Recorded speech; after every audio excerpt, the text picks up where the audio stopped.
When talking about the Tag Team of the Year, there's no doubt it has been the Street Profits. The duo have been the centerpiece of WWE's tag team division on both Raw and SmackDown. They were dominant on the Red brand for 8 months, never losing their titles in the limited feuds they had. They would move on to SmackDown and exchange titles with the New Day, continuing the dominance of the tag team division. However, their feud against Robert Roode and Dolph Ziggler has yielded opposite results. It appears as though the latter has the Street Profits number and they've been getting consistent victories over the SmackDown Tag Team Champions. It's leading to a match on SmackDown next week. While we expect the Street Profits to retain, it wouldn't be surprising to see a sudden title change. Perhaps the tag team title picture needs some fresh faces. But for now, WWE has entrusted the Street Profits with the biggest role in the tag team division. It's been clear for a while now that Big E is next in line for Sami Zayn and the Intercontinental Championship on SmackDown. It's perhaps the most important feud for him since separating from the New Day on SmackDown. It started off with Sami Zayn complaining about the lack of merchandise for the Intercontinental Champion. However,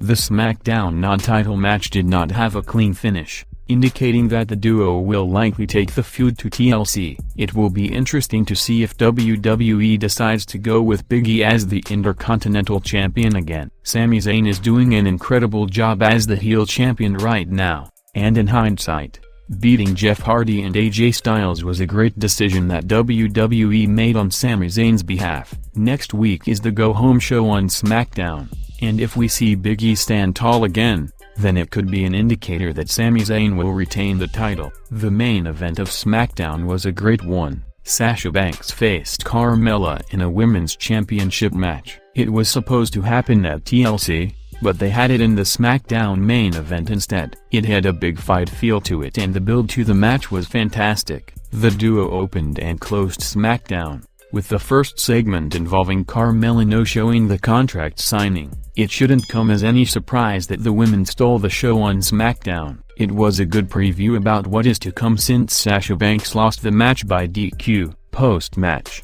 Carmella smacked Sasha Banks back with a champagne bottle and it indicated that we will see them clash again at TLC. The boss may have broken the initial title defense curse, but her reign as the SmackDown Women's Champion could end as soon as TLC on December 20th. Will Carmella capture the title again, or will Sasha Banks assert herself as the Queen of SmackDown once more? We like the fact that Otis and Chad Gable are a duo on SmackDown now. While Otis can't be described as underutilized, that is the perfect word to sum up the last 3 years of Chad Gable's career. Post Money in the Bank, Otis needed direction and the breakup with Tucker was done to justify him losing the Money in the Bank briefcase. At first, it felt like a bad situation, especially since WWE has nothing for Tucker at the moment. The same can't be said for Otis on SmackDown. The duo of him and Chad Gable have shown promising signs over the last couple of episodes, and although they lost to Cesaro and Shinsuke Nakamura this week,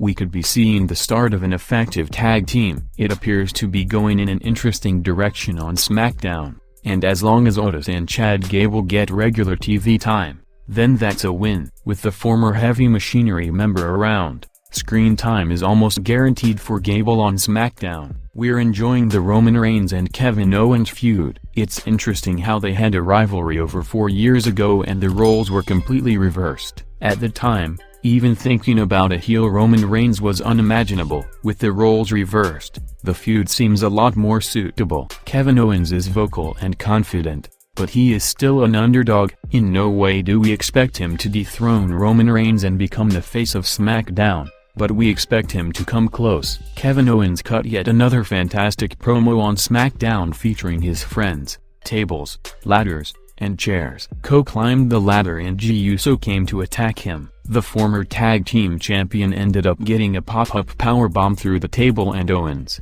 visibly injured with a buckled knee, called Roman Reigns into the ring. Paul Heyman talked Roman Reigns out of it, saving a confrontation for later and not on this episode of SmackDown. The special counsel kept insisting that he do it on his own terms and call his own shots, rather than letting Kevin Owens do so. The knee injury will be a major factor heading into TLC and it will be interesting to see how it plays out. Either way, It gives Kevin Owens a full-fledged underdog role in this feud, one that he seemingly thrives in. It seems like WWE might be planning for Goldberg to face Roman Reigns somewhere down the line. This was the intended Universal Championship match for this year's WrestleMania, but Reigns had to pull out from the Mania tapings due to an increased risk of catching COVID-19, and there have been rumors that Goldberg is going to show up at TLC and help Kevin Owens secure the Universal title from Roman Reigns. It was reported that Vince McMahon is not planning for Goldberg to capture the Universal title from Roman Reigns,